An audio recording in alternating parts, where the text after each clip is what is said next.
Et puis, je me suis rendu compte qu'il y avait des gens qui étaient réellement misérables au travail. Et du coup, j'ai analysé et je me suis rendu compte que c'était souvent lié à 3 choses. La qualité du management au sein des organisations, la qualité de la gestion des ressources humaines au sein de ces organisations-là et nos propres choix personnels. Je ne savais pas déléguer, je ne savais pas faire confiance à mes équipes, donc je ne savais pas déléguer. Et en analysant, en allant au fond des choses, en travaillant avec Soko, je me suis rendu compte en fait que c'était surtout lié au fait que j'avais peur de laisser passer des erreurs. Et donc, j'avais un certain manque de confiance en moi, mais également aux autres, que ce soit à mon équipe ou à ma hiérarchie, parce que le système qu'il te faut pour créer une entreprise et stabiliser cette création-là, ce n'est pas le même système qu'il te faut pour faire croître une entreprise. Les clients sentent quand tu as besoin d'eux. Ça veut dire j'ai besoin que tu achètes, j'ai besoin que les gens achètent pour pouvoir vivre. Les clients le sentent en fait et ça fait fuir les gens. Yoanni dit en fait.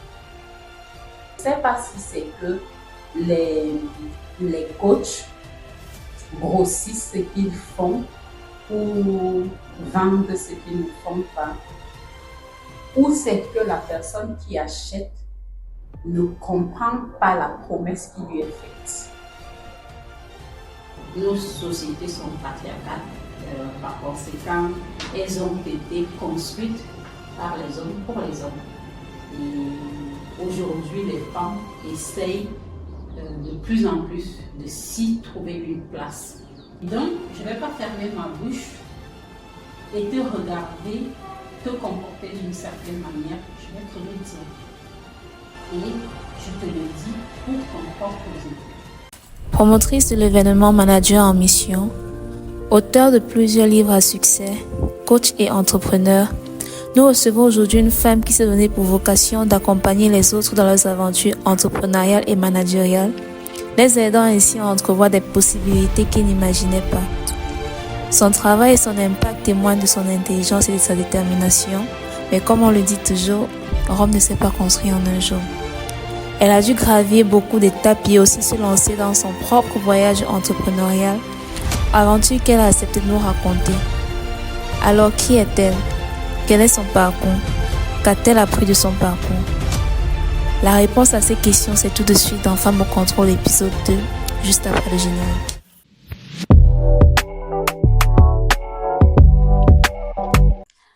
Bonjour MC, merci de nous recevoir dans tes chaleureux locaux.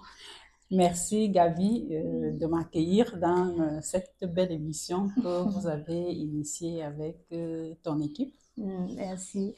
On va dire MC, on vous voit sur les réseaux. Vous avez, vous êtes une forte tête sur les réseaux et même des entrepreneurs vous connaissent les gens que vous avez accompagnés et tout. Ils connaissent l'importance que vous avez dans le monde de l'entrepreneuriat pour eux et pour beaucoup d'autres. Mais la plupart des jeunes comme moi, quand on voit coach, on dit que qui les menteurs là. Les menteurs là, en fait. Et donc, j'aimerais qu'ensemble, on puisse démystifier votre vie et votre métier, votre parcours et votre métier. Alors, vous allez d'abord nous parler un peu de votre parcours pour que les autres aussi, moi-même, puissions vous connaître. D'accord. Alors, de manière simple, j'ai fait, après le lycée, j'ai fait psychologie. Disons que je suis tombée amoureuse de Sigmund Freud. Non, et les parents ne se sont pas fâchés parce que quand on m'a dit psychologie, on m'a dit ce sont les choses des fous. Non, pas vraiment. Mon père était psychologue.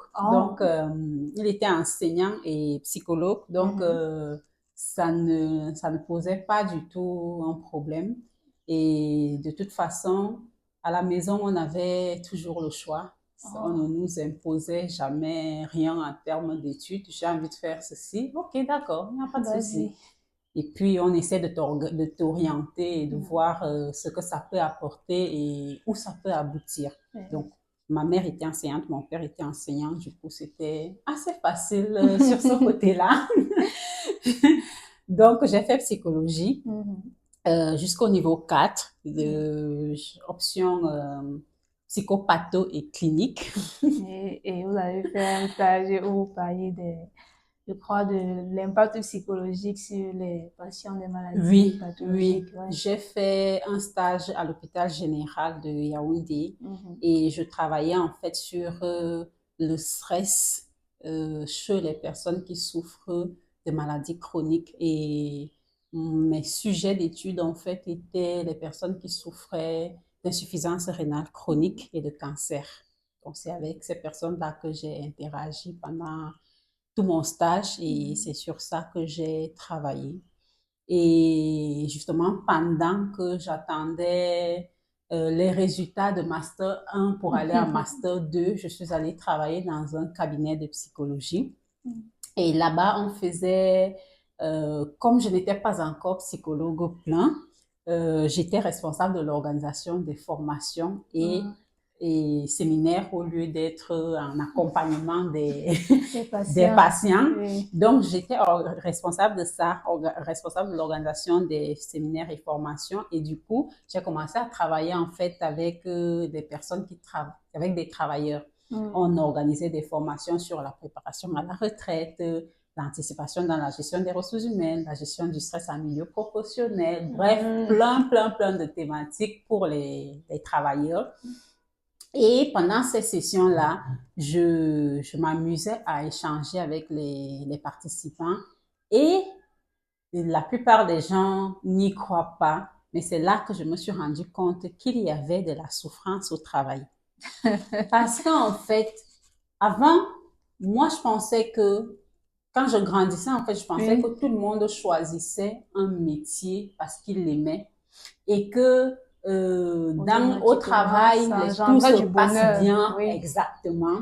Et j'avais fait un stage au Hilton. Bref, j'avais travaillé au Hilton pendant quelques mois en tant que personnel extra et j'ai adoré. C'était super. Et puis, mes parents, ils étaient enseignants et ils adoraient ça. Donc, et puis, dans le cabinet où je travaillais, la dame là, elle adorait la psychologie. Donc, elle aimait réellement ce qu'elle faisait. Pour moi, je considérais que le travail, c'est quelque chose qui t'épanouit. Oui. Et puis, je me suis rendu compte qu'il y avait des gens qui étaient réellement misérables au travail. Et du coup, j'ai analysé et je me suis rendu compte que c'était souvent lié à 3 choses. La qualité du management au sein des organisations, la qualité de la gestion des ressources humaines au sein de ces organisations-là et nos propres choix personnels. En termes de travail que je fais, donc choix de carrière, le travail que je fais, comment je fais ce travail-là. Parce que je peux être en train de faire ce que je dois faire, mais ne pas le faire de la manière dont je devrais être en train de le faire en fonction de ma personnalité et de mes valeurs. Et il y a aussi où je le fais, avec quelle personne je le fais. Et donc, ces 3 facteurs ont tendance à faire en sorte qu'on soit épanoui, soit misérable au travail. Et du coup, j'ai décidé d'aller faire un master en gestion des ressources humaines pour pouvoir agir au sein des organisations, une organisation à la fois. Et donc, du coup, j'ai fait ce master-là au Centre régional africain d'administration du travail, au CRADAT. Et 2 ans plus tard, je suis sortie, j'ai commencé à travailler. Je suis allée travailler dans une société forestière. Après, je suis entrée dans le monde humanitaire et j'ai travaillé sur ces aspects-là au Cameroun, en RDC, au Burkina Faso, au Sénégal.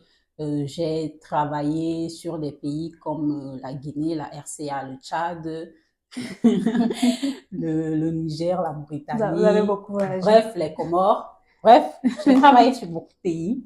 Et du coup, en termes de gestion des ressources humaines, c'était quelque chose qui était réellement passionnant. Maintenant, en termes de coaching, je me passionne pour le coaching. En 2019, je change d'organisation Et je deviens en fait coordinatrice des ressources humaines en fait pour la Croix-Rouge, les projets de la Croix-Rouge française et Croix-Rouge camerounaise ici au Cameroun. Et on me demande en fait de construire une formation pour les managers. Moi, je m'étais fait accompagner en team management par un coach, puis par un formateur parce que j'étais réellement nulle à ça. Il y a un début à tout en tout cas. J'étais vraiment, en fait, j'étais nulle à la délégation. Quand je parle de nulle à ça, c'est que je savais pas déléguer. Savais pas faire confiance à mes équipes, donc je ne savais pas déléguer. Et en allant au fond des choses, en travaillant avec ce coach, je me suis rendu compte en fait que c'était surtout lié au fait que j'avais peur de laisser passer des erreurs. Et donc, j'avais un certain manque de confiance en moi, mais également aux autres, que ce soit à mon équipe ou à ma hiérarchie. Parce que si tu as tellement peur de commettre une erreur, c'est qu'il y a un souci quelque part. À votre avis, vous deviez tout faire, en fait, pour que tout se passe bien. Tout devait être parfait. J'étais réellement perfectionniste. Et donc, j'ai travaillé avec ce coach. J'avais travaillé avec ce coach en amont. Et puis, quand j'arrive dans cette organisation, on me demande de construire une formation pour les managers. Et c'était plutôt sympa.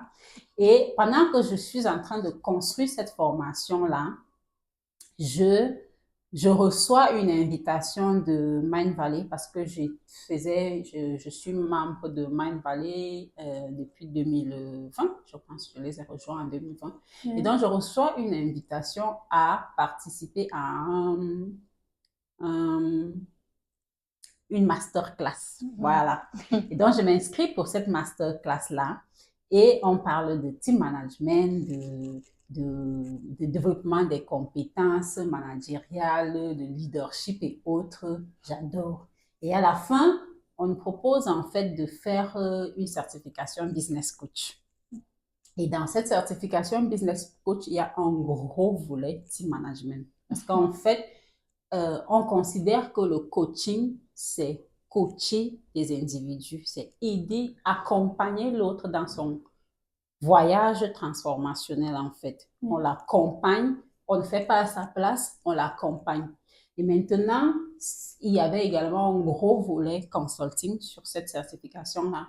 Et là, tu comprends en fait la différence qu'il y a entre le coaching et le consulting. C'est qu'en fait, en coaching, je suis là pour t'autonomiser, pour t'aider à trouver en toi et autour de toi les ressources qu'il te faut pour résoudre tes propres problèmes de manière autonome. Avoir plus confiance en toi, en tes propres décisions, pouvoir les appliquer, bref, devenir autonome et grandir en fait en fonction de qui tu es et de qui tu veux être.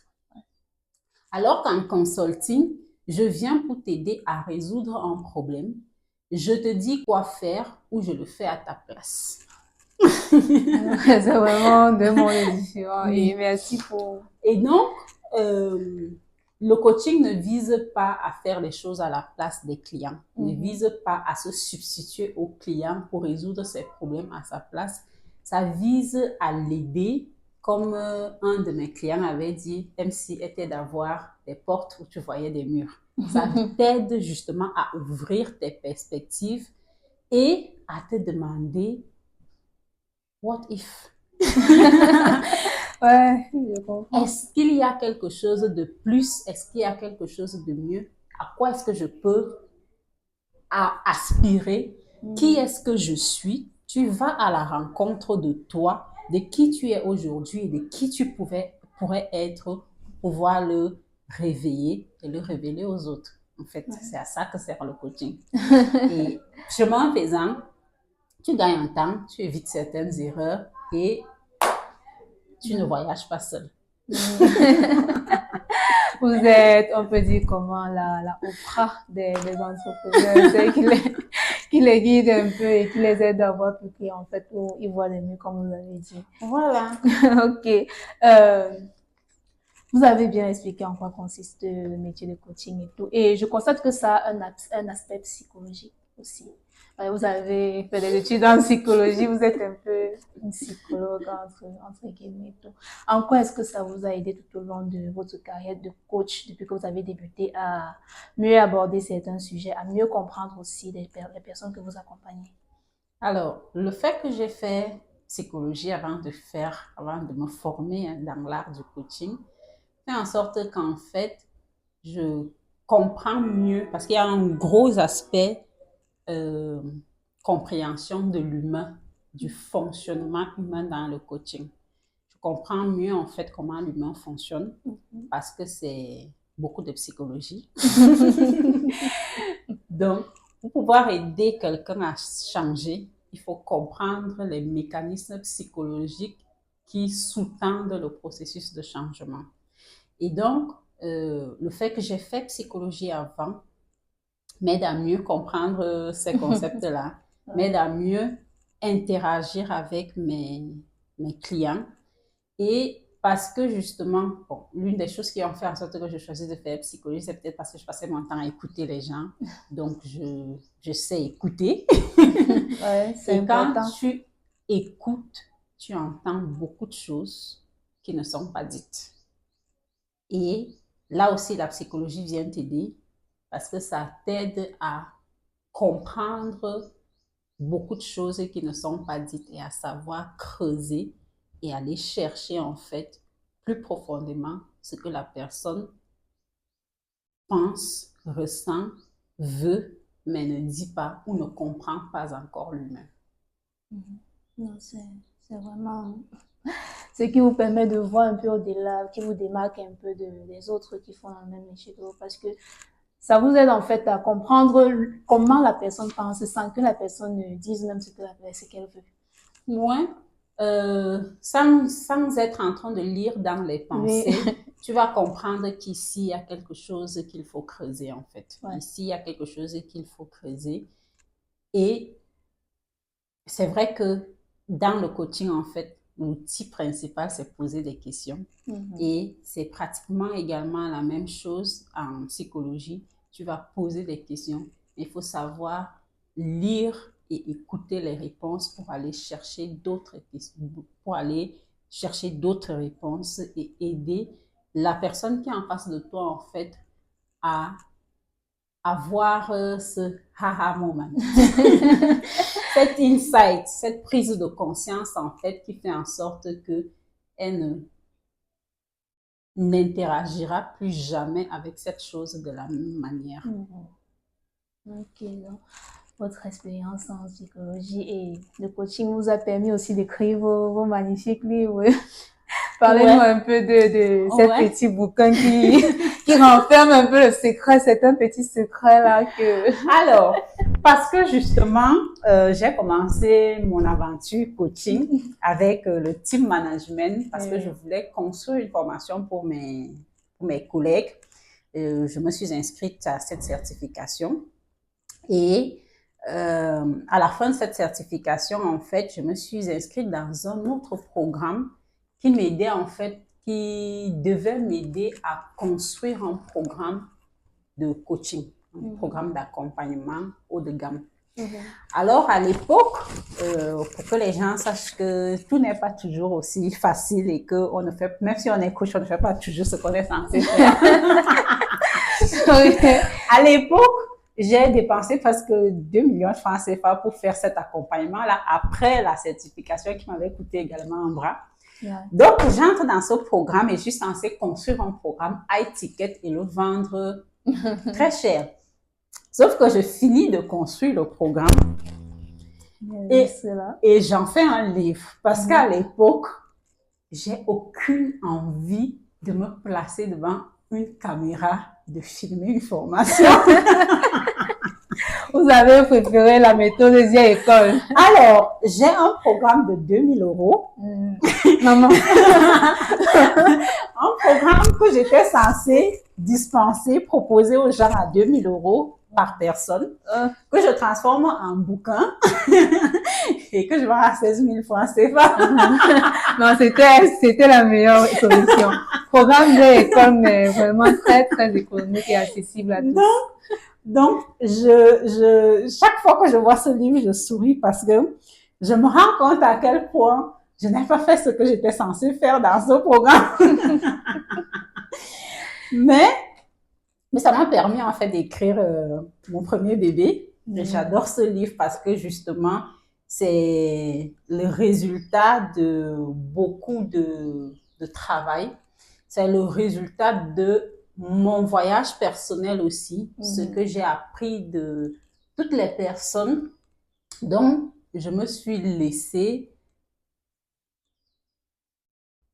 avec qui je me suis laissée en fait aller à m'ouvrir et à apprendre de nouvelles choses.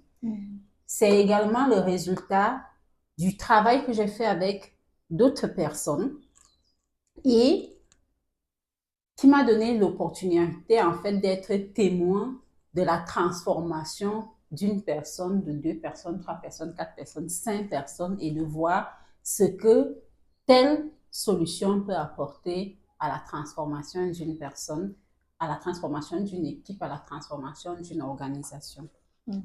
Et du coup, j'ai écrit Manager performant et détendu parce que justement, les managers ont souvent tendance à être trop stressés. Et que être stressé est contre-productif. Quand tu apprends à comprendre comment le cerveau humain fonctionne, tu sais qu'en fait, quand tu es stressé, ça inhibe ta capacité créative et donc ta capacité à trouver des solutions. Par conséquent, ça a un impact sur ta performance.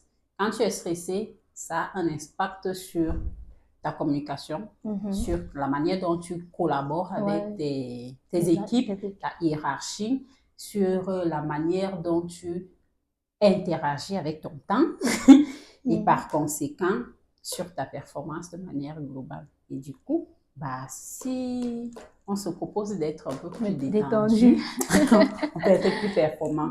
Et donc, c'est un voyage en 3 parties qui te permet en fait d'aller à la découverte de toi-même, à la transformation de toi sur la première partie. Tu vas faire un voyage de transformation personnelle pour découvrir ton identité managériale, qui tu es en tant que manager, qui tu veux être en tant que manager, avec des outils qui te permettent justement d'être cette personne-là. À la deuxième partie, tu vas aller construire ta Dream Team. Donc, construire ton équipe, réapprendre à interagir avec ton équipe, à la découvrir, à la connaître, à la développer pour qu'ensemble, vous puissiez, à la troisième partie, atteindre, pourquoi pas, dépasser les résultats de vos résultats d'équipe. Donc, c'est un peu ça, le chemin de transformation personnelle pour créer ta Dream Team et exploser tes objectifs encore et encore. Le manager détendu complet. Donc, voilà. Du coup, c'est avec ça que j'ai commencé enfin à écrire des livres et à les offrir aux gens. Quand vous dites que vous avez commencé, il y a d'autres qui en ont. Alors, l'année qui suivait, parce que ça, on l'a fait en 2000. Je l'ai fait en 2021. Elle est sortie en 2021. Alors, en 2022, celui-ci, je l'adore aussi. On l'a fait dans les chaussures de 16 entrepreneurs. On l'a écrit à 16. C'était un projet qui a été initié par Muriel Tezena, qui est la fondatrice du réseau Femmes Inspirantes. Et dans ce réseau-là, en fait, notre slogan, c'est « Seule je suis forte, ensemble nous sommes puissantes ». Et on a décidé d'écrire un livre à 16. Dans ce livre, chacune devait partager 3 clés. Partager son histoire en tant qu'entrepreneur, mais également partager 3 clés qui serviraient, une clé pour une personne qui n'a pas encore commencé ou qui commence à peine à dire « je vais entreprendre mon voyage entrepreneurial », une clé pour cette personne-là et une clé pour une personne qui a déjà commencé, qui est déjà dans son voyage et qui rencontre peut-être les mêmes difficultés que tu as rencontrées. Et donc, une clé qui pourra aider cette personne à traverser cette difficulté comme tu as traversé cette difficulté là aussi. Et puis, une dernière clé pour cet entrepreneur-là, que toi-même tu seras dans 5 ans ou que cette personne qui a déjà commencé sera dans 5 ans. Une clé que cette personne-là ne devra pas oublier. Et donc, dans ce livre, on est 16 personnes et donc 16 femmes, 16 parcours, 16 chapitres et 16 fois 3 clés. 16 fois 3 clés de rebond. Et ces clés, en fait, sont offertes dans un contexte. C'est qu'en fait, je ne te dis pas juste il faut faire ci. Je te dis j'ai rencontré tel problème et voici ce que j'ai fait. Par conséquent, si tu rencontres ce problème-là, tu peux faire telle chose. Et du coup, ces 16 femmes font ça dans ce livre. Et du coup, tu as peut-être 16 fois 3 situations différentes avec des clés différentes. Voilà. Non, le livre là me tente beaucoup. Et puis le dernier, en 2023, donc 2021, 2022, 2023, 366 inspirations quotidiennes, un voyage transformationnel, biblique et littéraire à la rencontre de soi. Alors, il faut savoir qu'après avoir fait ma certification business coach, j'ai fait plusieurs autres formations, coaching, parce que je considère que l'être humain est holistique. Et par conséquent, il vient te voir pour le management d'équipe et puis il commence à te parler de des choses qui n'ont rien à voir avec le management d'équipe. Mais d'une certaine façon, ça joue aussi sur la manière dont il gère son équipe. Voilà. Et donc, parce que je sais que l'être humain est holistique, j'ai fait ma certification business coach. Je me suis formée à l'art du coaching de carrière. Donc, carrière coaching, spiritual and life coaching, holistic coaching, leadership coaching, coaching for men, relationship. Ça fait beaucoup de coaching. Non, il faut que les gens sachent que ce n'est pas seulement... L'idée, c'était de mieux comprendre aussi l'être humain dans toute sa globalité, en fait, pour comprendre ce qui marche, ce qui ne marche pas et comment tout ça, en fait, impacte sa vie. Donc, je me suis amusée à faire tout ça. Love coaching, ça aussi. Et puis, pour finir, j'ai tout simplement fait du holistic coaching. Tout simplement parce que ça me permettait de mettre tout ça dans un contexte bien précis et de mieux comprendre le tout. Ça m'a pris environ de 2021, après la certification, en 2023. Voilà, pour parcourir tout ça. Et donc, en 2023, j'ai voulu, parce que je suis fan de la spiritualité, parce que je pense qu'elle est au centre de notre vie et qu'elle interagit avec tous les autres aspects de notre vie. Bien évidemment, comme je disais, on est holistique et donc, chaque aspect de notre vie soutient les autres aspects. Et du coup, avec mon ami, le père Arthur, Edgar, Yéné et Funa, on a écrit ce livre, qui est en fait un livre qui est, je pense que c'est le livre le plus facile à lire que j'écrirai jamais. Pourquoi ça? Parce que c'est un livre où, en fait, tu lis une page par jour. En fait, une demi-page. En fait, tu as 12 thèmes. Tu as 12 thèmes sur les 12 aspects de la vie d'un être humain. Donc, la vision, la spiritualité, l'émotion, le mental, le corporel, le caractère, la carrière, finances, relations sociales, parentalité, relations amoureuses, qualité de la vie. Et donc, un mois par thématique. Et chaque jour, tu as tout simplement un verset biblique et une citation sur la thématique en question. Et puis des questions de réflexion qui t'amènent à réfléchir tout au long de la journée sur comment tu interagis avec cette thématique-là dans ta vie et à voir ce que tu pourrais faire pour améliorer. Donc, c'est un peu ça. Très facile à lire, une demi-page par jour. À lire en 366 jours, peu importe le jour où tu commences. Ok, donc du jour où tu achètes le livre, un an après, tu seras déjà transformé. Voilà, tu seras déjà transformé sur tous ces 12 aspects de ta vie si tu joues réellement de jeu. Parce que ça t'amène à réfléchir en profondeur, en fait, sur comment est-ce que tu interagis dans chacun de ces aspects dans ta vie. Donc, voilà. Vous n'êtes pas seulement une écrivaine, vous êtes une écrivaine qui fait ses recherches, en fait. Et ouais, ça, tout, il y a coaching amoureux, coaching. Ouais, vous avez fait beaucoup de formations, en fait, qui vous ont permis de nous sortir ces magnifiques joyaux que vous pourrez trouver le lien d'achat dans la barre de description de la vidéo. Si vous avez besoin d'être transformé par les écrits de MC, n'hésitez pas à aller les chercher. Ok, on va revenir un peu à toi, à ta vie de coach. On m'a dit que tu accompagnes des entrepreneurs, mais toi aussi, tu es un entrepreneur. Ok. Comment est-ce que ça se passe? Genre, vous avez accompagné des entrepreneurs et tout, vous voyez leur réalité, mais vos réalités sont très différentes. Vous avez sûrement rencontré des petits problèmes, des trucs et tout. Alors, comment est-ce que votre expérience de l'entrepreneuriat? Alors, l'entrepreneuriat, je pense que c'est l'une des choses les plus difficiles que les gens font. Pour les gens qui sont parents, je pense que c'est aussi une chose très difficile à faire.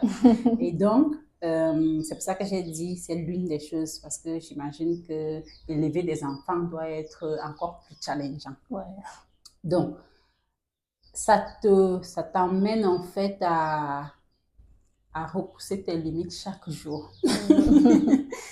Ce n'est pas une balade de santé, non. C'est compliqué. Ce n'est pas une balade de santé.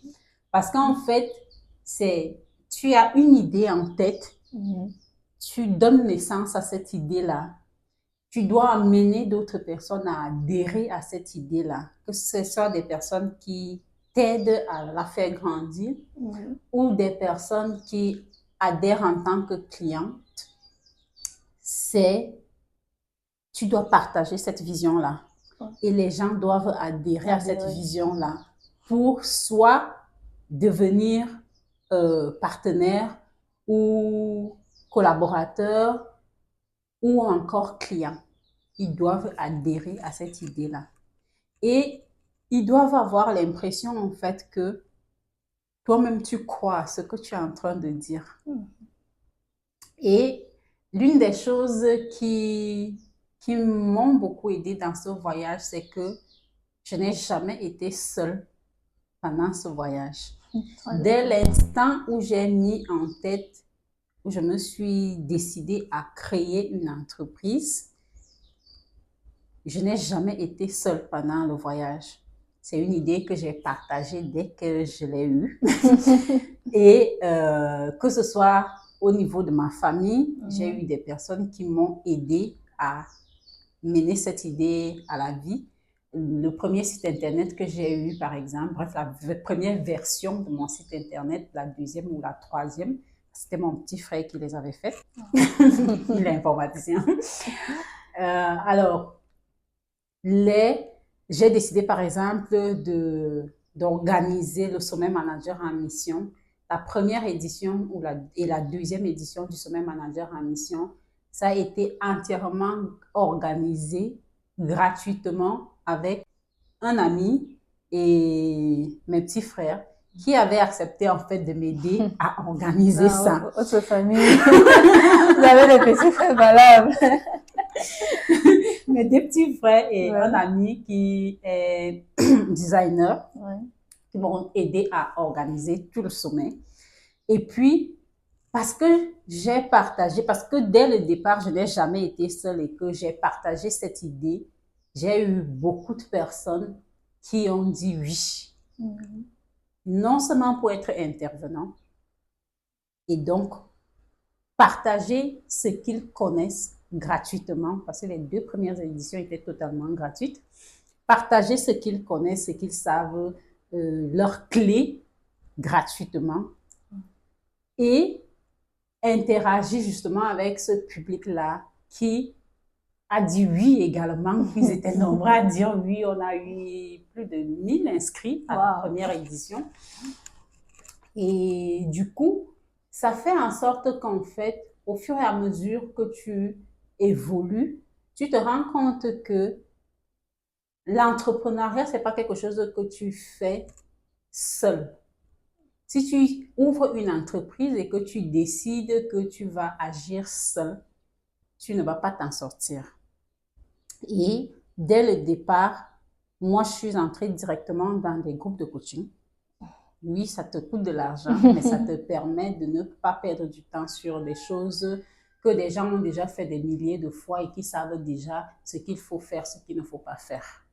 Je suis entrée directement dans des groupes de coaching, dans des groupes de mastermind, et ça me permet d'avoir des clés pour implémenter ce que j'ai envie de faire rapidement, sans avoir à perdre énormément de temps et d'énergie sur certaines choses, parce que j'ai en face de moi des personnes qui ont déjà eu à faire ça et qui partagent les clés avec moi, qui partagent la démarche avec moi et qui m'aident justement à avancer plus rapidement.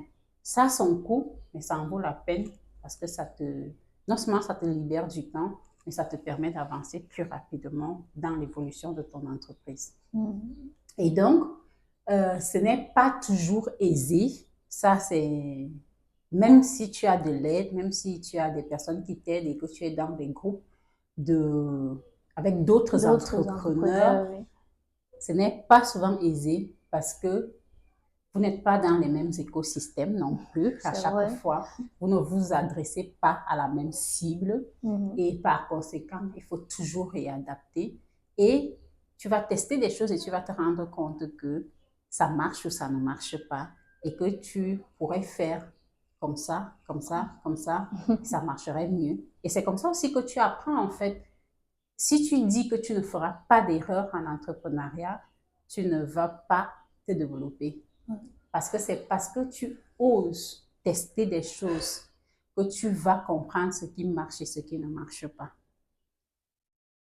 Si tu veux rester dans une zone safe, tu ne vas pas aller bien loin. Être entrepreneur, c'est savoir sortir de sa safe zone. Oui, être entrepreneur, si tu aimes la sécurité, genre je suis attachée à la sécurité, pardon, faut laisser.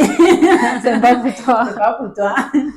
Par contre, si tu aimes un peu le risque, savoir que tu peux prendre des risques calculés, savoir que ça peut marcher comme ça ne peut pas marcher et être OK avec ça.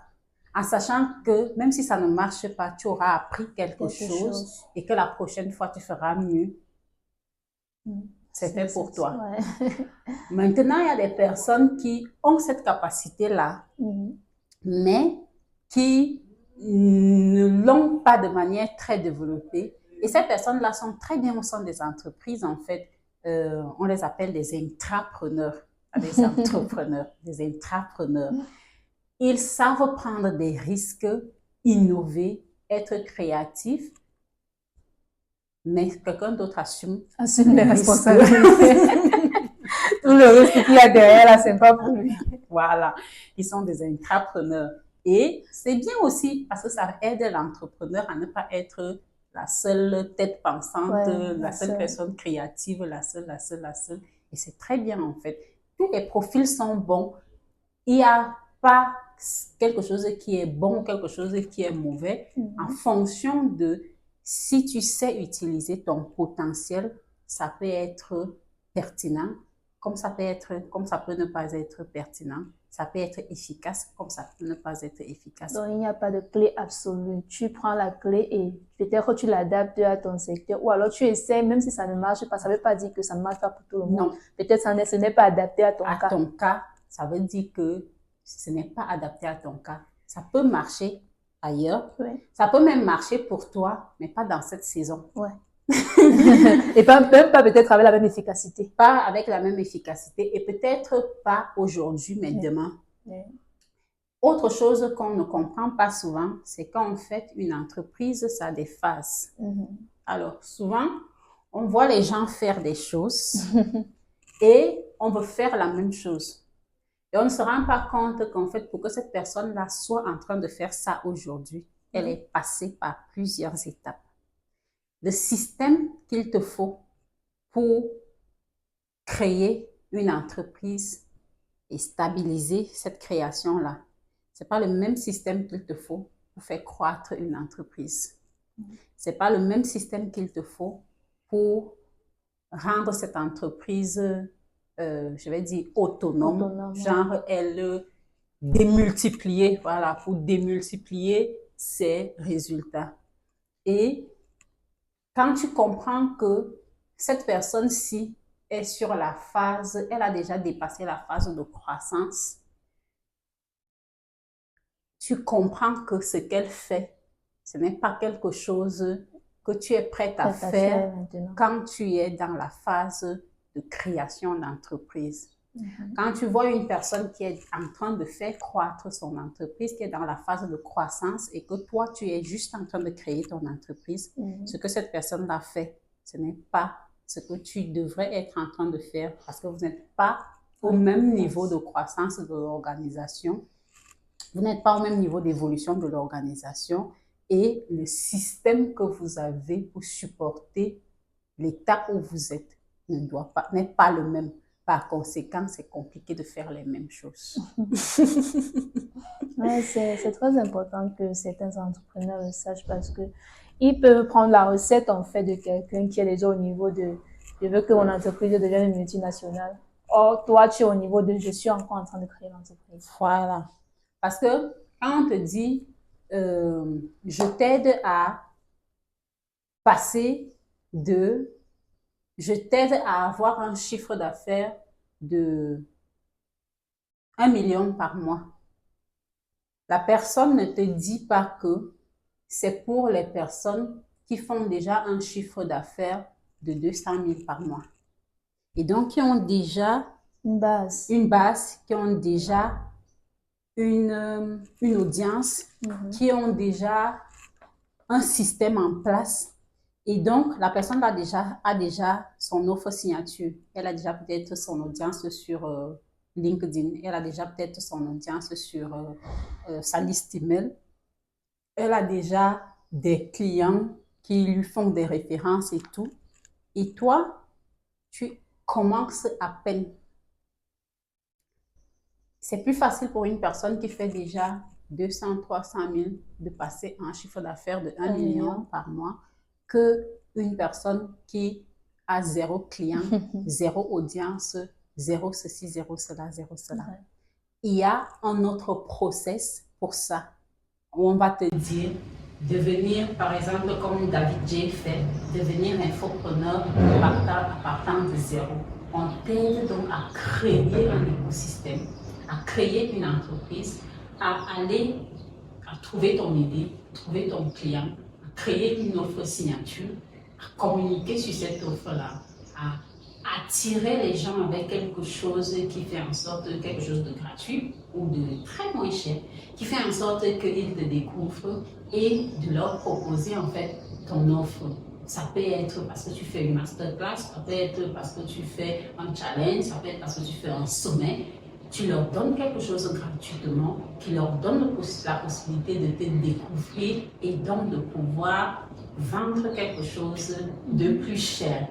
Et donc, une fois que tu as fait ça, que tu as répété ça, que tu as refait ça, que tu as refait encore, tu te rends compte que ça marche, à ce moment-là, tu es prêt à passer à une autre étape parce que ça, c'est quelque chose que tu maîtrises déjà et qui se fait pratiquement seul.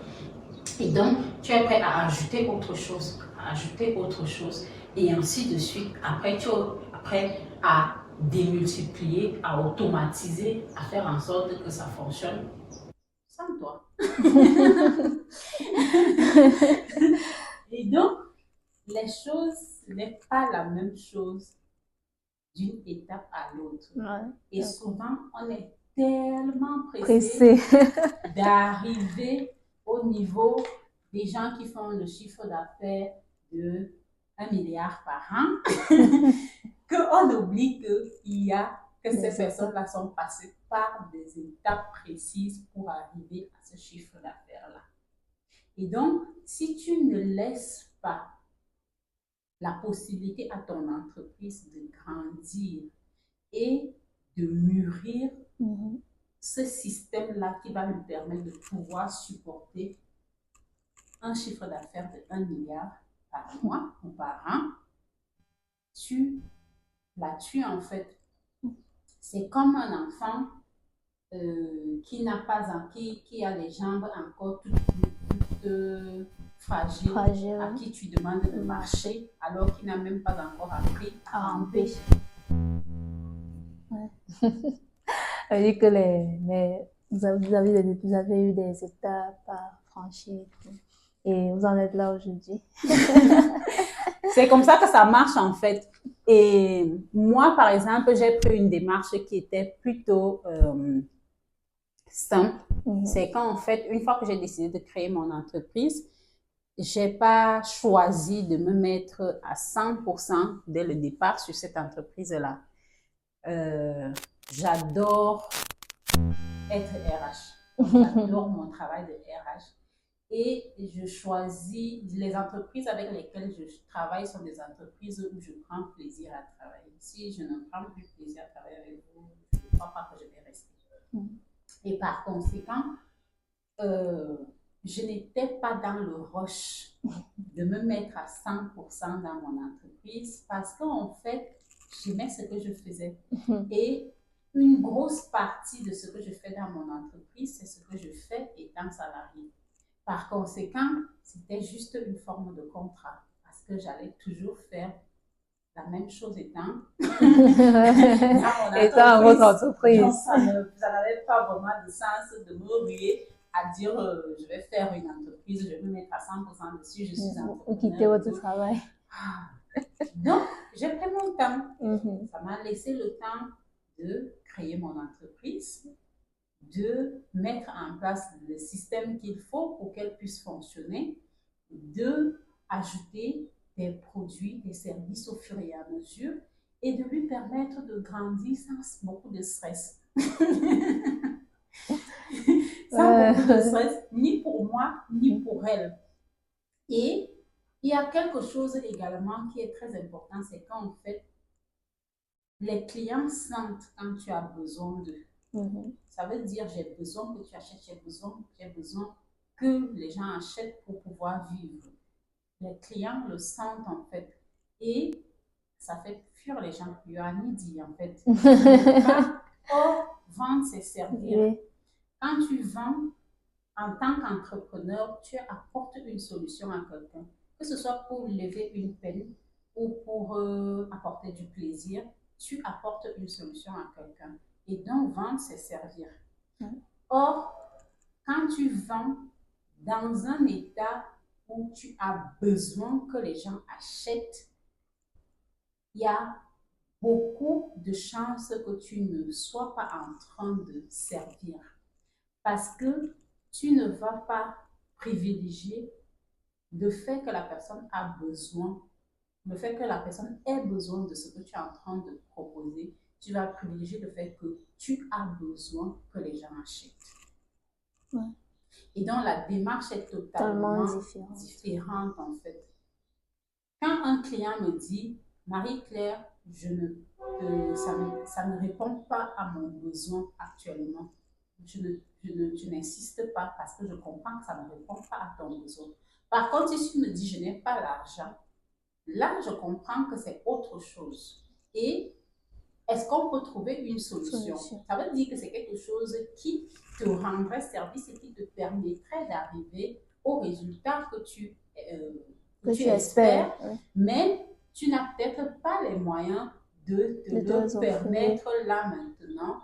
Et à ce moment-là, on va discuter de la valeur même déjà que tu accordes à cette chose-là pour pouvoir voir si c'est réellement une question d'argent ou si c'est une question de tu n'as pas compris la valeur que ça t'apporte.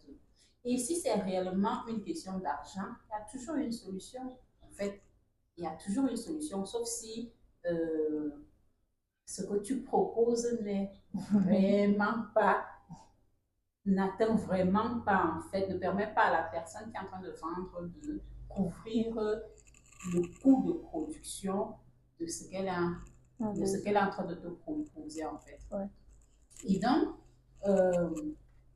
en tant qu'entrepreneur, quand tu es dans un état de service, tu es là, en fait, pour apporter une solution.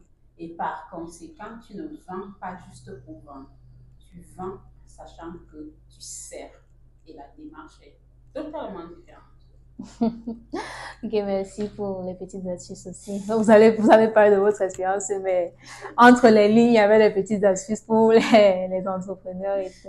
Ouais. Et ouais, être entrepreneur, en fait, c'est aussi savoir s'adapter. De ce que moi, je sais parce que vous m'avez dit quand je suis entrée là, vous faites vos vidéos. Vous avez dit peut-être, vous faites les vidéos de formation. C'est déjà passé du papier là au digital. Vous avez dit d'avoir une chaîne YouTube. Vous avez dit, bien sûr, elle n'est plus très active, mais vous êtes adapté, en fait. Pourquoi est-ce que vous êtes lancé dans le digital? Qu'est-ce qui vous a poussé à y aller? Alors, c'est par là que j'ai commencé, en fait. Donc, vous n'avez pas commencé sur les papiers? Non, j'ai jamais commencé sur les papiers, en fait, tout simplement parce que dès le départ, je n'ai pas vu mon entreprise comme étant localisée quelque part. Si, dans ce livre-ci, par exemple, quand je l'écrivais, je disais qu'en fait, mon entreprise est dans mon sac à dos. Parce qu'en fait, c'est dans mon ordinateur et je l'emmène partout. Et du moment où je l'ai créé jusqu'à aujourd'hui, je pense que c'est la première fois que je m'assois et que je dis, je vais m'asseoir dans un endroit précis et développer mon entreprise. Ça date de mai. Là, on est en juillet. Donc, depuis là, en fait, je l'emmenais partout où j'allais et elle n'avait pas de... Certes, elle est localisée au Cameroun, mais elle n'avait pas d'endroit fixe. Elle n'avait pas d'endroit fixe parce que je faisais mes activités d'un peu partout sur cette belle planète. D'un peu partout sur cette belle planète. Et c'était plutôt intéressant parce que ça te permet justement de ne pas limiter les gens que tu sers. Si je regarde par exemple mes clients, je travaille avec des personnes de un peu partout. Et c'est environ peut-être 30% des personnes avec qui je travaille qui sont camerounais, ce qui est bien, je suis contente. Mais ça me permet de me rendre compte que ma stratégie dès le départ était la bonne. Parce que si je m'étais uniquement concentrée sur le Cameroun, j'aurais servi 30% des personnes que j'ai servies aujourd'hui. Et vu que je n'avais pas l'intention de limiter de manière géographique mon entreprise, je l'ai ouverte dès le départ. Par conséquent, je ne l'ai pas localisée à un endroit. Je travaille en ligne. En fait, depuis le début, je travaille en ligne. Je communique sur LinkedIn, j'ai mon site internet, j'ai des listes email et par conséquent, j'interagis avec mes prospects et mes clients, peu importe où ils se trouvent en fait. Ok, mais on va dire comment le digital aussi, ça, on peut dire comment eu un impact négatif sur la réputation du métier que vous faites. Parce que maintenant, quand on va dire coach, c'est mauvaise réputation un peu. On va dire que les gens qui font qui ne font pas ce qu'ils disent sont seulement là en train de grossir en fait les faits et de prêcher, on peut dire comment une mauvaise politique, si je peux appeler ça comme ça. Comment est-ce que vous gérez les retombées négatives de tout ça? Alors, je ne sais pas si, avant de répondre à ta question, je vais dire, je ne sais pas si c'est que les coachs grossissent ce qu'ils font ou vendent ce qu'ils ne font pas.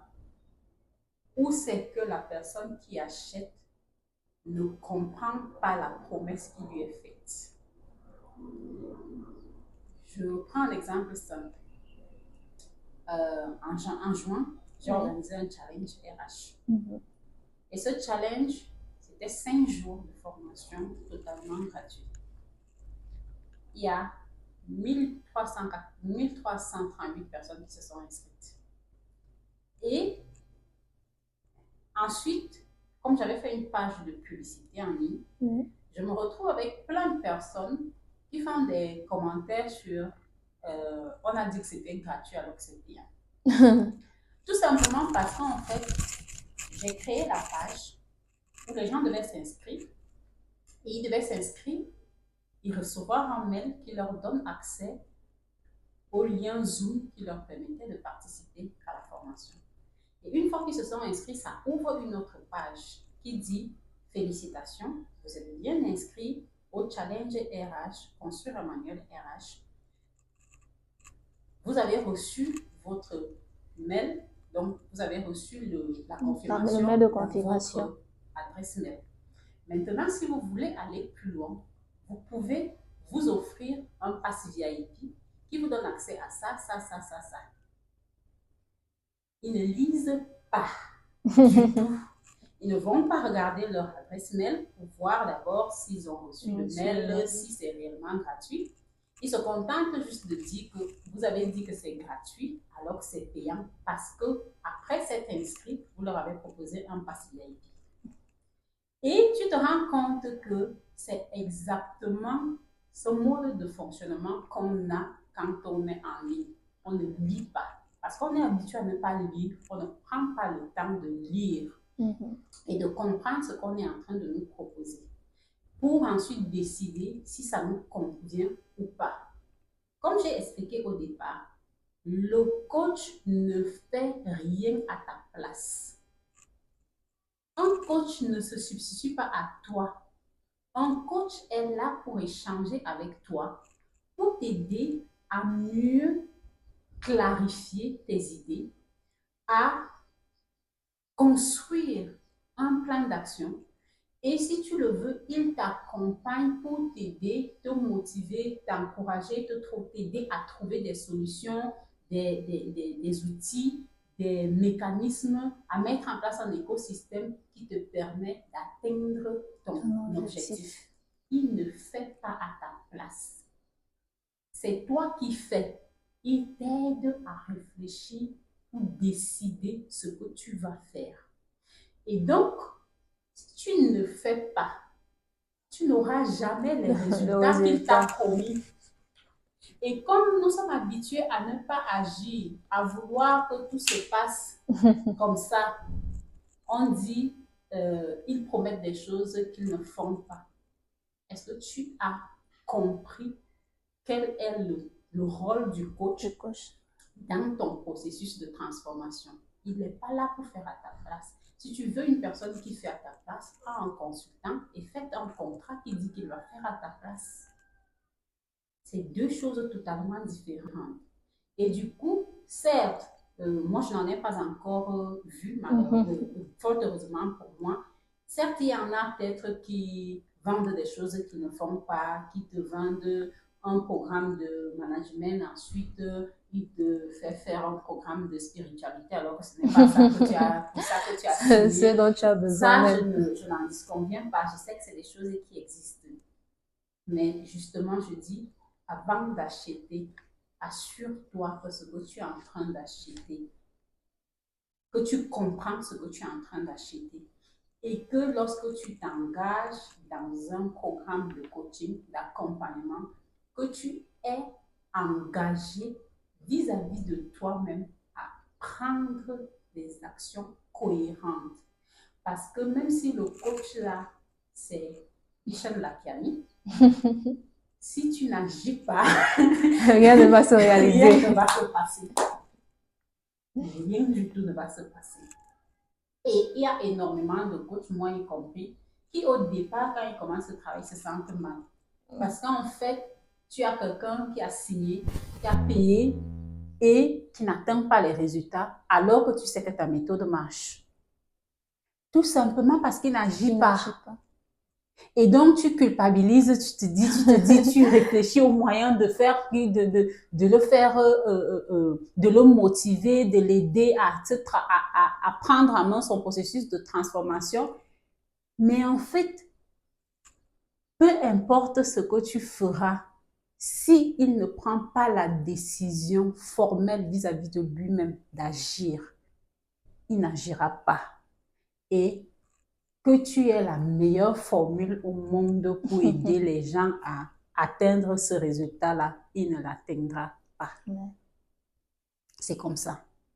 Donc, avant de souvent nous diaboliser les coachs, Oui. il faut d'abord te demander toi-même si tu comprends son rôle dans ton processus de transformation et si tu es engagé à faire ta part. Parce qu'il a sa responsabilité et tu as ta responsabilité.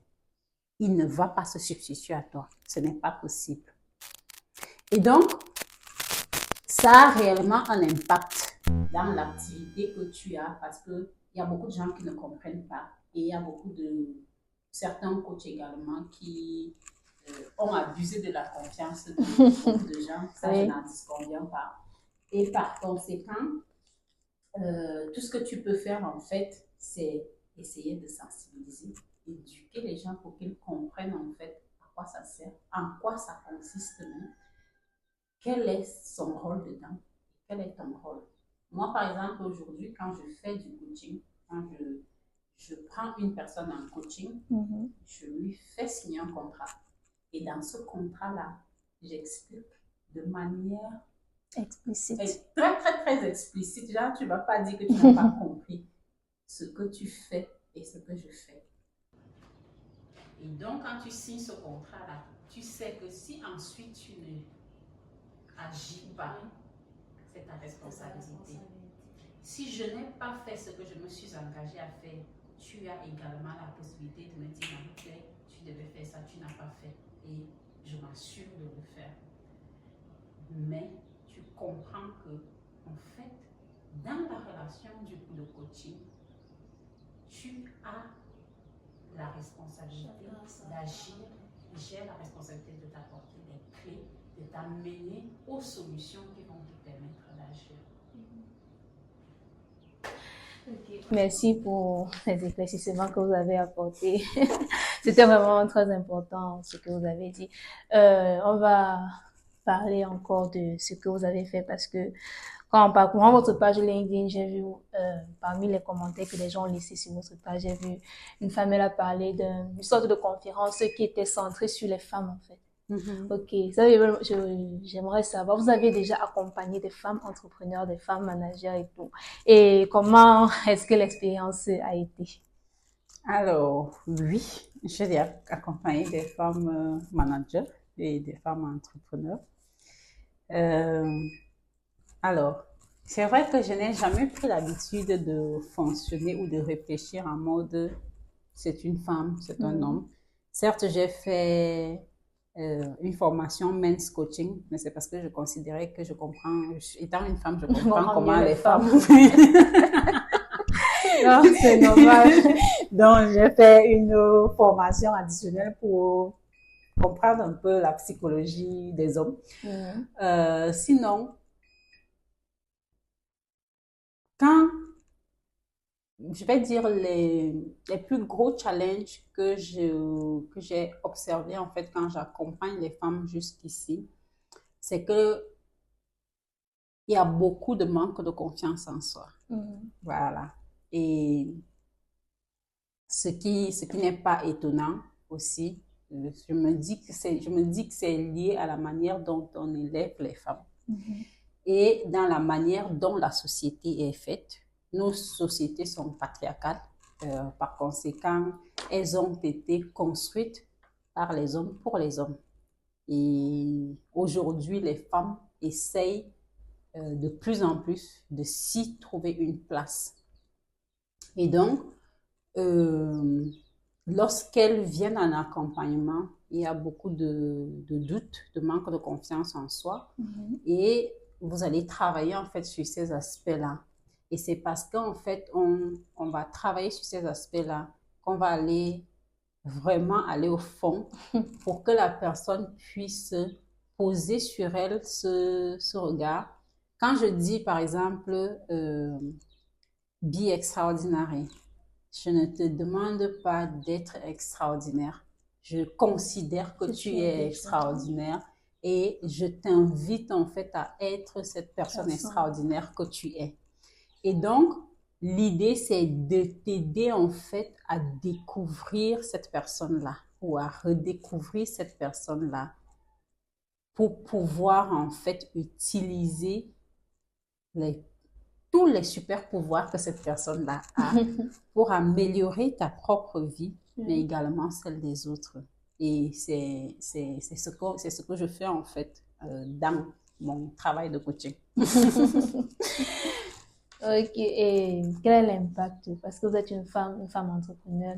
Vous avez dit, vous avez un groupe de femmes inspirantes qui s'encouragent tout le temps et tout. Quel est l'impact que vous-même vous espérez avoir sur les femmes déjà matures, entrepreneurs, mais les jeunes femmes aussi comme moi qui admirons en fait ce que vous faites? Alors, ce que j'espère, c'est qu'en fait, il y aura encore plus de femmes qui vont aller justement à la rencontre de qui elles sont, à la conquête de qui elles sont et qui vont justement pouvoir aider nos sociétés à se transformer. Moi, je dis souvent, si être féministe, c'est lutter pour l'égalité, alors je ne suis pas féministe. Parce que je ne crois pas en l'égalité. Je ne crois pas que deux personnes soient égales. Par contre, je crois en l'équité. Et c'est pour ça, par exemple, que je suis représentante du G100, qui est une ONG internationale des femmes qui choisissent de construire, de développer le leadership féminin avec des hommes afin de réduire les écarts qui existent entre les hommes et les femmes dans ce monde-ci-là.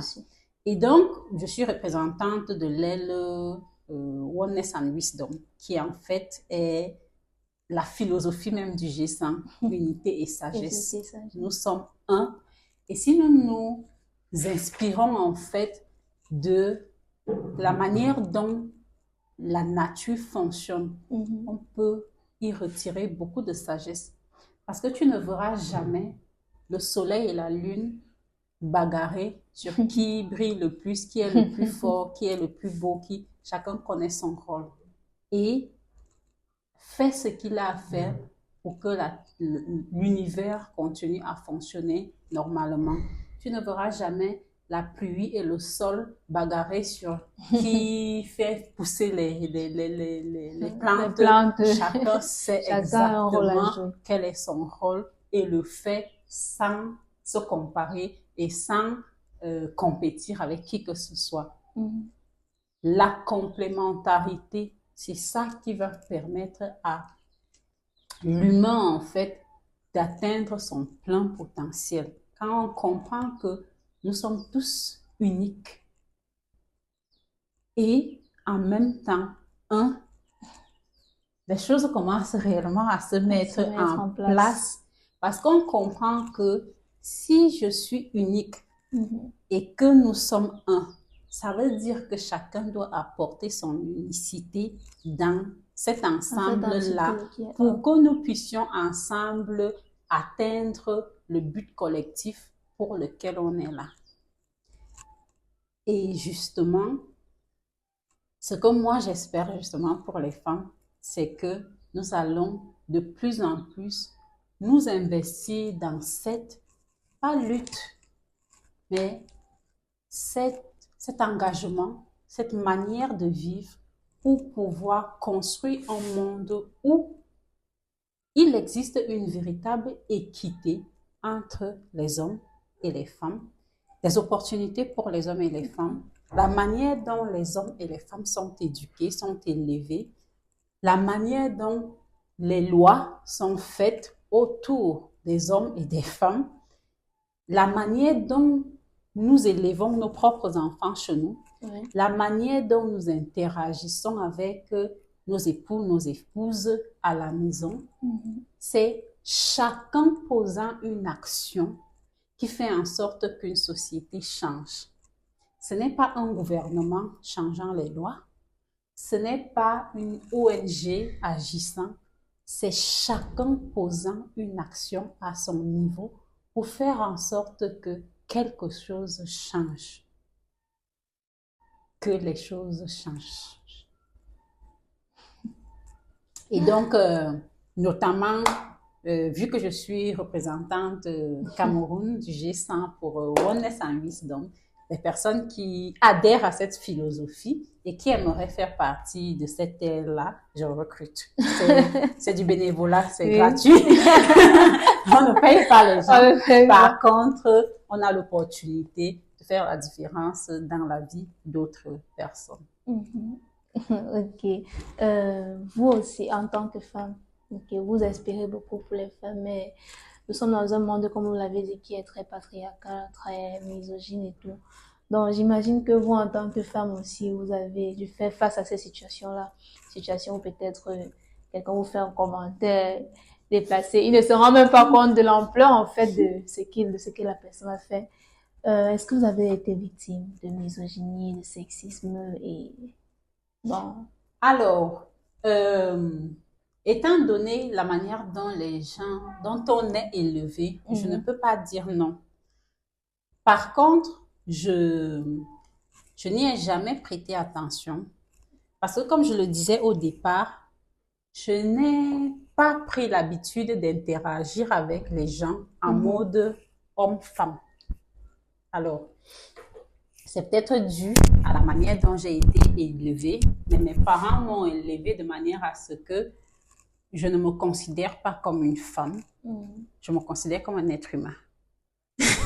Et je considère les autres comme des êtres humains.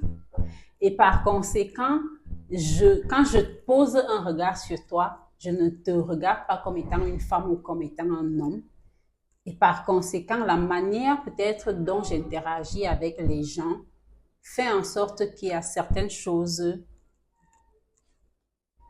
auxquelles je ne fais pas peut-être face.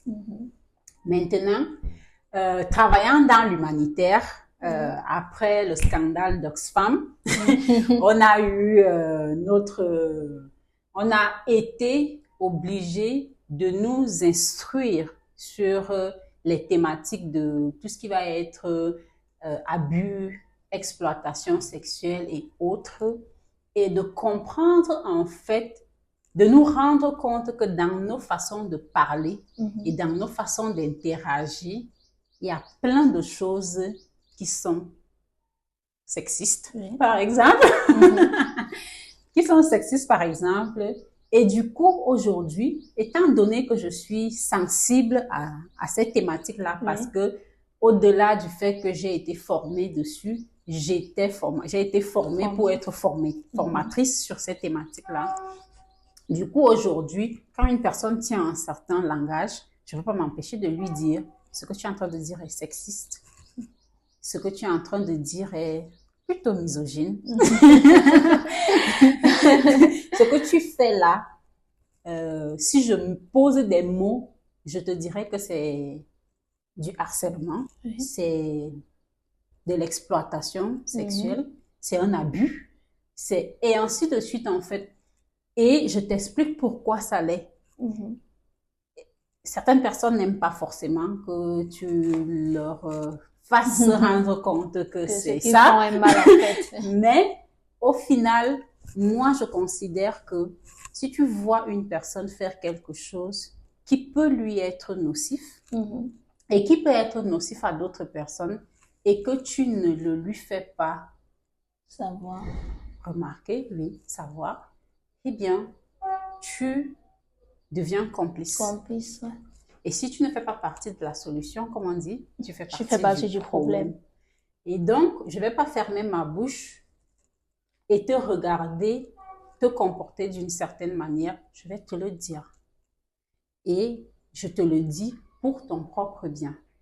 C'est comme par exemple, on va sur LinkedIn. Mes petits frères rient souvent quand je leur dis ça. On va sur LinkedIn. On sait que LinkedIn, c'est un réseau social professionnel. Et tu as une personne qui t'écrit sur LinkedIn et la première question qu'elle te pose, c'est « Est-ce que tu es marié? » Où est le lien? Où est le rapport? Où est le rapport? Moi, ça va me faire rire. Oui. Mais ça va pas faire rire quelqu'un d'autre. Et si ça me trouve le jour où je suis de mauvaise humeur, je ne te réponds pas. J'attends le jour où je serai de bonne humeur pour venir te dire de ne plus faire ça. Pourquoi? Parce qu'en fait, même si c'est quelque chose, je ne dis pas que les gens ne doivent pas draguer les gens sur les réseaux sociaux professionnels. Je dis que ça ne doit pas être ta porte d'entrée. Parce que quand tu contactes quelqu'un sur LinkedIn, il accepte de se mettre en contact avec toi parce qu'il sait que c'est professionnel. Et donc, même si tu veux autre chose, l'interaction ne doit pas être, ça doit pas être brut. Ça doit pas être genre, je suis en train de chercher une femme à épouser ou une fille avec qui sortir. Non.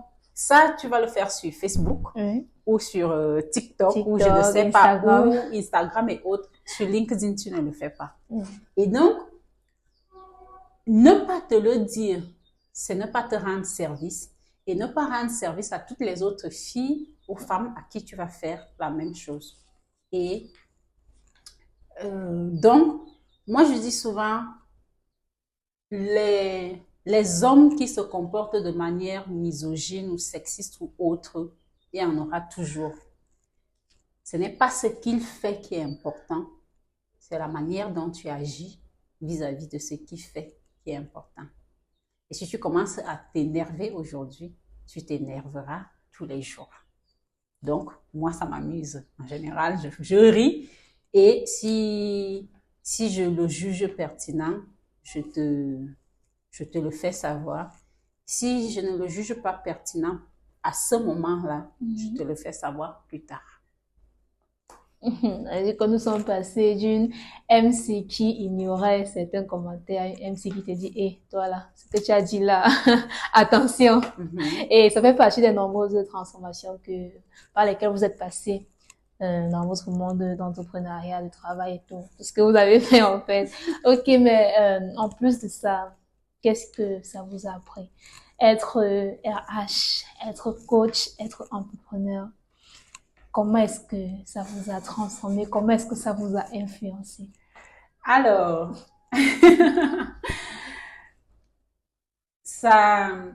je dirais que ça te pousse à te transformer en permanence. Si tu es RH, tu es au service de l'organisation. Et être au service de l'organisation, pour moi, c'est servir tes collègues et servir le chef d'entreprise dans l'intérêt supérieur de l'organisation. Donc, tu apprends à analyser les situations, à chercher des solutions collaboratives, donc celles qui servent à la fois les salariés et l'organisation. Tu apprends à prendre du recul et à prendre de la hauteur. J'ai eu une cordeau RH à l'époque, j'étais adjoint, qui me disait souvent, Marie-Claire, prends de la hauteur. Pourquoi? Parce que je suis émotive, active, secondaire. Je suis passionnée. Et donc, quand quelque chose me tient à cœur, je bagarre. Et donc, je ne laissais rien passer. Et elle me disait, à l'époque, quand elle me disait ça, ça m'énervait. Mais c'est après que j'ai compris qu'en fait, elle avait raison. Marie-Claire, prends de la hauteur. Quand tu prends de la hauteur, tes émotions, tu développes ton intelligence émotionnelle. Tu apprends à ne pas réagir, mais à agir. Ensuite, tu vois plus loin. Quand tu prends de la hauteur, tu vois la situation, Une vue d'ensemble. une vue d'ensemble. Tu ne vois pas Seulement ce que étroitement. tes yeux te permettent de Voilà. Tu as une vue d'ensemble. Tu prends du recul, tu prends de la hauteur. Tu as une vue d'ensemble. Ça te permet de prendre des décisions plus productives, plus adaptées, plus efficaces. Et quand tu es coach, certes, tu vas partager ton expérience pour aider l'autre à se demander, OK, d'accord, ma situation n'est pas peut-être la même. Qu'est-ce que je peux faire de cette expérience qu'on est en train de me partager? Donc, tu n'es pas là pour parler de toi. Tu es là pour aider l'autre à se découvrir, à se transformer. Et donc, tu es à la fois devant, mais derrière. Parce que tu es dans ce rôle d'accompagner. Un peu comme un RH, tu es dans ce rôle d'accompagner, de nourrir, d'aider la personne à grandir. Et puis, que tu sois consultant, c'est la même chose en fait. Une personne a une vision et tu l'aides à la mener à la vie. C'est la même chose. Que tu sois formatrice, c'est la même chose. Quelqu'un a envie d'aller quelque part, tu le tiens par la main pour l'accompagner. En fait. Et ça m'a permis de mieux comprendre qui je suis. Il y a l'une des premières choses qu'on te dit quand tu rejoins, par exemple, un programme de coaching chez Mindvalley, on va te dire que tu ne peux pas emmener une personne plus loin que toi-même tu n'es parti. Si tu veux qu'une personne aille découvrir ses valeurs, il faudrait que tu aies peut-être découvert les tiennes et que tu saches le chemin qu'il faut pour y arriver. Si tu veux accompagner une personne dans une reconversion professionnelle, il faudrait peut-être que tu aies fait une reconversion professionnelle pour pouvoir accompagner quelqu'un à le faire. À défaut, il faudrait peut-être que tu aies appris le mécanisme de transformation qui rentre en jeu dans la reconversion professionnelle pour pouvoir aider une personne à entamer cette démarche-là.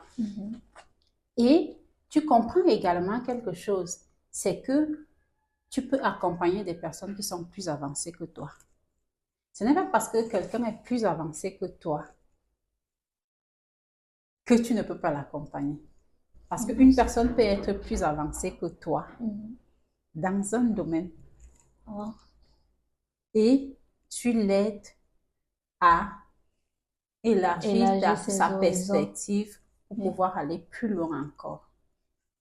Les personnes, par exemple, qui accompagnent les plus grosses entreprises au monde aujourd'hui en tant que coach, parce que les dirigeants de ces entreprises ont compris que ça ne sert à rien d'avancer seul. Donc, ils ont tous des coachs. Les personnes qui les accompagnent ne font pas des centaines de milliards chaque mois ou chaque an, alors que ces personnes les aident à faire ces centaines de milliards. Donc, tu peux absolument accompagner une personne qui est plus avancée que toi parce que tu connais le mécanisme qui va lui permettre de doubler, voire tripler ce qu'elle fait déjà. Tu n'as pas besoin d'être bûcheron pour aider la personne qui est en train de fendre le bois à améliorer sa technique pour fendre le bois.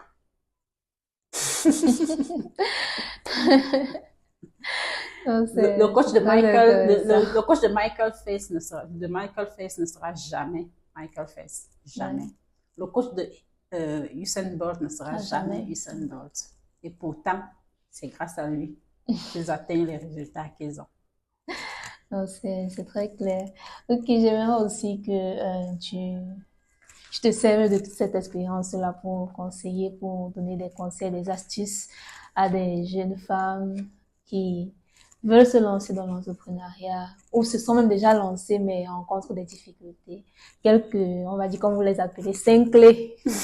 Quelques clés pour nous aider à ouvrir certaines portes. Alors, c'est vrai que En tant que coach, et peut-être mon background de psy fait en sorte que j'aime adapter mes Les conseils conseils à la personne en face à de la vous. personne en face de moi pour que ce soit pertinent. Alors, on va quand même essayer, sauf si tu as une situation sur laquelle on peut partir. Non, on va faire pour le public général. On va dire que je suis venue ici pour moi. Et aussi, ils ont besoin de conseils. On va partir sur une situation générale et après, nous-mêmes, on va adapter ces clés-là. D'accord. Quand tu n'as pas encore commencé, la première chose à faire, c'est souvent en fait d'aller interroger qui tu es. Parce que c'est dans qui tu es qu'il y a la clé de ce que tu veux faire. Et l'une des façons de découvrir qui tu es, c'est peut-être en découvrant tes valeurs. Il y a beaucoup de personnes que j'ai en coaching et quand tu leur demandes c'est quoi tes valeurs, ils ne savent pas. Et ils te demandent même d'abord c'est quoi encore ça, les valeurs. Ok, d'accord, on commence par là. Donc, peut-être aller découvrir tes valeurs, ce sont ces choses qui sont importantes pour toi, qui sont essentielles pour toi, pour lesquelles tu te battrais, pour lesquelles tu ne te compromettrais jamais, qui sont qui tu es, en quelque sorte.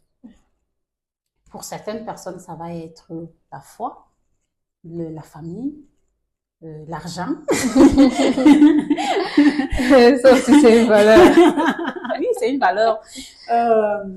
Ça va être la santé, ça va être le bien-être, ça va être l'intégrité, ça va être la transformation, ça va être l'impact, ça va être...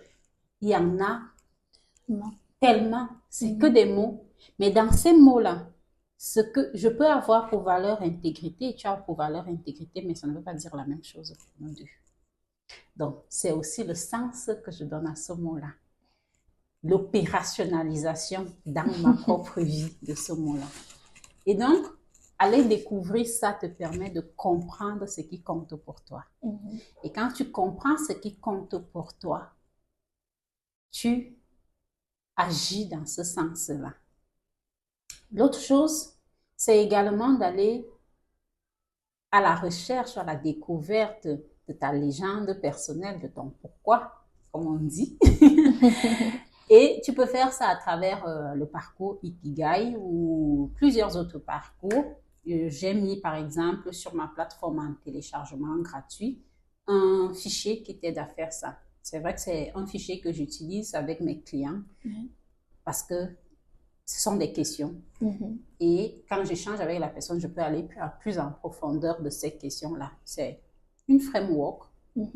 Et donc, une personne qui n'a pas envie de se faire accompagner ou les moyens de se faire accompagner pour découvrir ça, peut tout simplement télécharger ça sur mon site et il a accès à ça. Alors, tu as également la possibilité juste de répondre à quelques questions. Ces questions-là, en y répondant, en fait, te permettent de clarifier certaines choses pour toi-même et de pouvoir te dire, ah oui, j'adore faire ça. Je sais faire ça. Les gens ont besoin de ça. Et je peux être payé à faire ça. Et puis, tu trouves le point commun entre les quatre. En fait, quand on parle d'ikigai, c'est un cercle. C'est 4 cercles qui se croisent. Ce que j'aime faire. Ce dont les gens ont besoin. Pourquoi je peux être payé. Et ce que je sais faire. le point où le cercle se rencontre, c'est là ta zone de génie. Pourquoi est-ce que tu vas te gêner à faire quelque chose d'autre que ce qui est dans cette zone-là? Donc, va chercher ça. Ensuite, pour les personnes qui ont déjà commencé, je dirais qu'il faudrait, pour moi, je considère qu'il est important d'analyser où tu te situes et de te demander, est-ce que ce que je suis en train de faire correspond à qui je suis et à qui je veux être.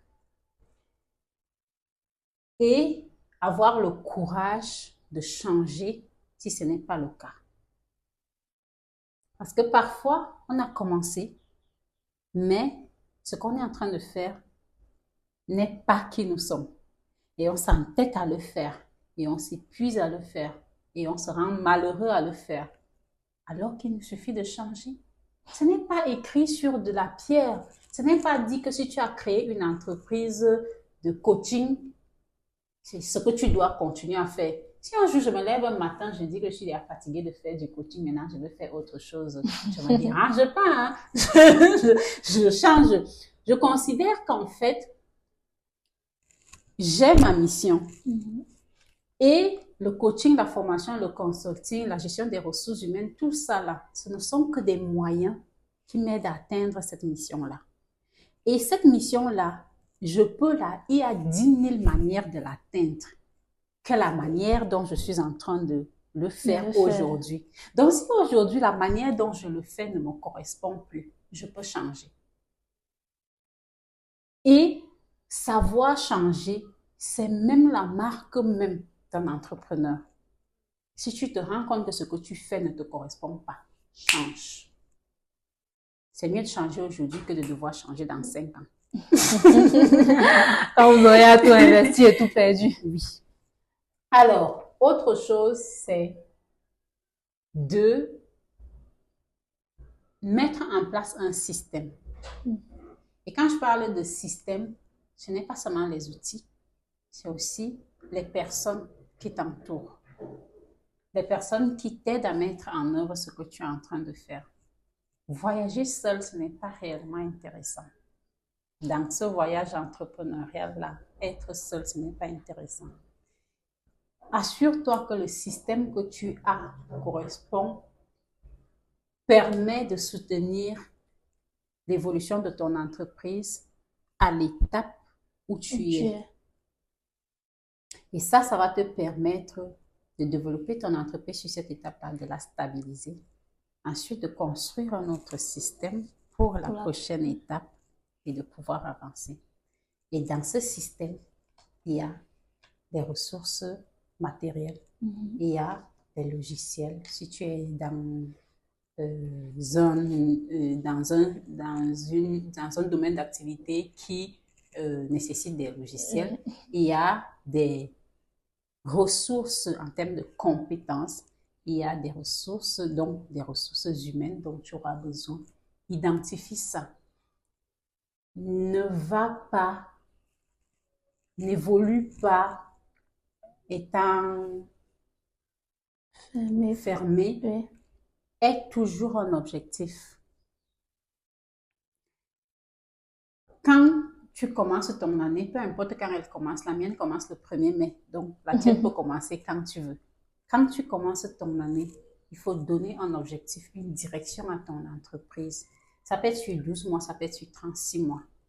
Et tu divises, voilà un gros objectif. Je divise ce gros objectif. Si c'était sur 36 mois, je le divise par exemple en 3 parties de 12 mois. Et sur cette partie de 12 mois, je divise en 12 mois. Et sur le mois, je divise en semaines. Sur la semaine, je divise en jours. Et je me concentre sur mon activité un jour à la fois. Je sais où je veux aller parce que je l'ai défini, parce que je l'ai clarifié. Mais je me concentre sur mon entreprise un jour à la fois. Ça élimine le stress de dans 5 ans, je veux être. Parce que aujourd'hui, je suis en train de mettre les actions en œuvre qui vont me permettre d'atteindre mon objectif de dans 5 ans. Ça te libère de l'espace mental en fait. Et ça t'ouvre des perspectives parce que même si tu n'es pas en train de réfléchir à ça, ton cerveau est en train de réfléchir à ça et chercher des solutions. Et c'est comme ça que les opportunités s'ouvrent parce que tu as déjà défini où tu veux aller. C'est comme une prière. Définir un objectif, c'est comme faire une prière et dire à Dieu, voilà ce que je veux. Et ensuite, d'agir chaque jour à l'atteinte de ça. Et continue à te développer. n'arrête jamais d'apprendre. N'arrête jamais de lire. N'arrête jamais de te développer sur X ou Y aspect qui permet à ton entreprise de grandir. Parce que ton entreprise, c'est le reflet de qui tu es. Dès que tu arrêtes d'apprendre, ton entreprise arrête de grandir. Dès que tu arrêtes de grandir, ton entreprise arrête de grandir. Et donc, ne t'arrête jamais de grandir. Fais du développement continu en mode de vie. C'est ce que je peux en fait partager comme ça là, de manière générale avec vous. Parce que c'est des choses que moi je fais, tout simplement. Je ne suis pas juste en train de vous dire ce que vous devriez faire, c'est ce que moi je fais. Et c'est par exemple pour ça que je choisis d'ouvrir des programmes de groupe. Parce que ça permet aux gens qui rencontrent le même problème de pouvoir se mettre ensemble pour échanger sur une thématique, pour grandir ensemble, pour se challenger mutuellement, pour s'apporter des clés mutuellement et pour grandir. Et ça, c'est quelque chose qu'on a besoin de développer un peu plus et toujours plus parce que lorsque tu te mets ensemble avec d'autres entrepreneurs qui ne font pas la même chose que toi, qui font d'autres choses, même s'ils font la même chose que toi, vous n'avez pas les mêmes objectifs pour cette année. Peut-être que ce que tu veux faire, 1, 2, 3 personnes ont déjà fait ça dans ce groupe-là.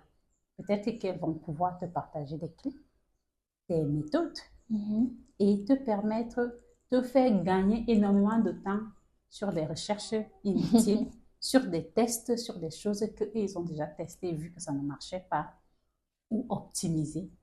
Et tu as la méthode qui va te permettre d'aller plus vite avec moins de difficultés. Et donc, quand on prend l'habitude d'intégrer ce type de groupe, ce type d'écosystème, ça nous aide à grandir. Ça nous aide énormément à grandir. Mais on a tendance à négliger et à faire nos choses dans notre coin, comme si on était seul au monde. Ok, merci pour les conseils. Ok, une petite, on a deux dernières questions un peu taquines. La première, c'est où est-ce que tu te projettes dans 5 ans? Alors, dans 5 ans,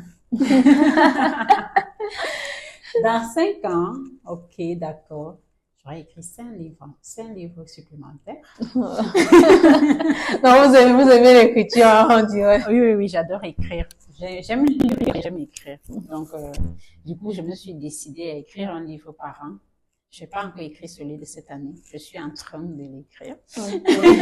on espère être au courant. Donc, j'aurais écrit 5 livres supplémentaires.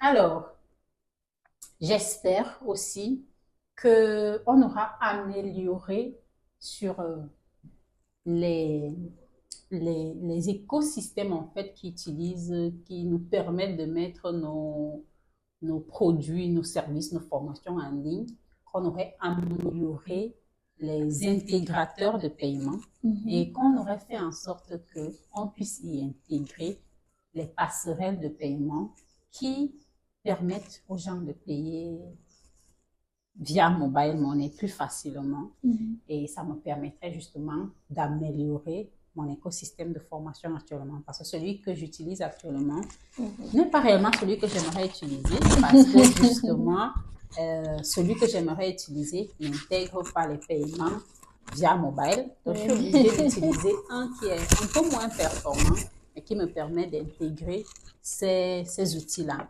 C'est aussi ça en fait, quand tu fais l'entrepreneuriat, tu comprends que le plus important, ce n'est pas d'avoir un outil haut de gamme, c'est que la personne à qui tu es en train de t'adresser puisse acheter ce que tu es en train de proposer. Donc, ça ne me sert à rien d'avoir un outil haut de gamme si personne ne peut l'acheter, ce qui est à l'intérieur.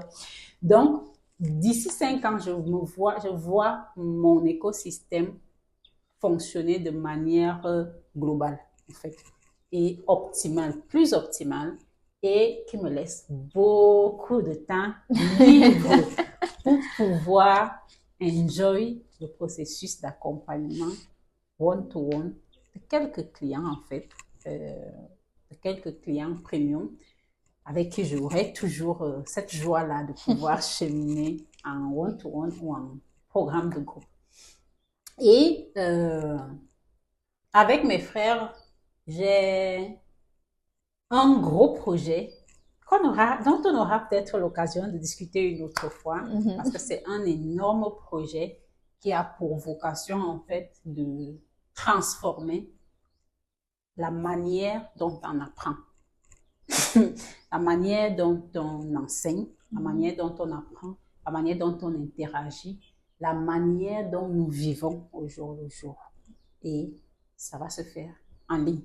Donc, un énorme écosystème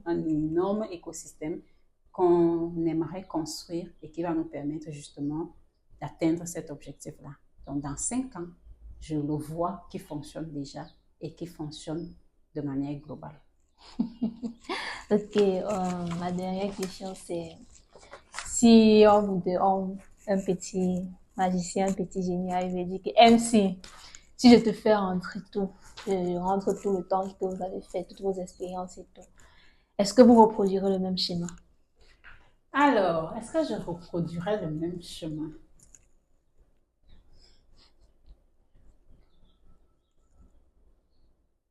Honnêtement parlant, oui. Honnêtement parlant, oui. Je reproduirais le même chemin.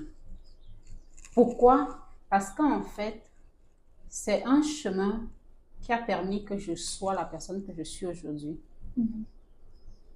Je ne sais pas fonctionner, je ne connais pas les regrets. Oui. Voilà. Je tire les leçons sur ce qui ne marche pas et j'améliore pour la prochaine fois. Et tu ne peux pas faire un chemin où il n'y a pas de setback. Il n'y a aucun chemin que tu vas emprunter où il n'y aura pas de setback. Il y aura toujours. Et par conséquent, qu'est-ce que tu en as tiré? C'est ça le plus important, en fait. Ce n'est pas que ce que tu as essayé n'ait pas marché. Ce n'est pas que ça a échoué totalement. Ce n'est pas que tu t'es presque ruiné. C'est qu'est-ce que tu as appris? Qu'est-ce que ça t'a apporté? Comment tu as capitalisé cette expérience-là? Et moi, c'est comme ça que je fonctionne, en fait. Et c'est pour ça que je dis, oui, je referai le même chemin, en fait. Je referai le même chemin parce que c'est ce chemin-là qui me permet aujourd'hui de savoir aussi pouvoir dire à quelqu'un, ça là, ça ne marche pas. Ça là, ça ne va pas marcher. Ça là, ça va t'amener ici. Donc, si tu ne veux pas aller là-bas, ne passe pas par là-bas. Et voilà. Et puis, j'ai une croyance qui peut peut-être ne pas être vraie ou que certaines peuvent trouver amusant. C'est que je pense que de toute façon, il y aura toujours une autre vie où je pourrais venir faire d'autres choses. Donc, dans cette vie-ci-là, c'est ce que je fais. Ok, merci encore une fois de plus pour le partage, d'avoir été ouverte sur certains sujets et tout. Merci pour ce que vous m'avez appris moi-même directement parce que ceux-là vont écouter après, mais moi je suis en direct et j'en prends beaucoup. Merci pour cela. Et j'espère que vous aussi, vous en aurez beaucoup appris de MC, de son expérience dans le monde de l'entrepreneuriat, dans le monde du coaching, dans le monde de l'emploi même. Et n'oubliez pas, si vous avez besoin de ces livres, le lien de vente de ces livres seront dans la barre de description. Le lien aussi de son site dans la barre de description. N'oubliez pas de liker la vidéo, de commenter, de partager et de nous suivre. On se revoit prochainement pour un nouvel épisode. Bye bye. Bye bye.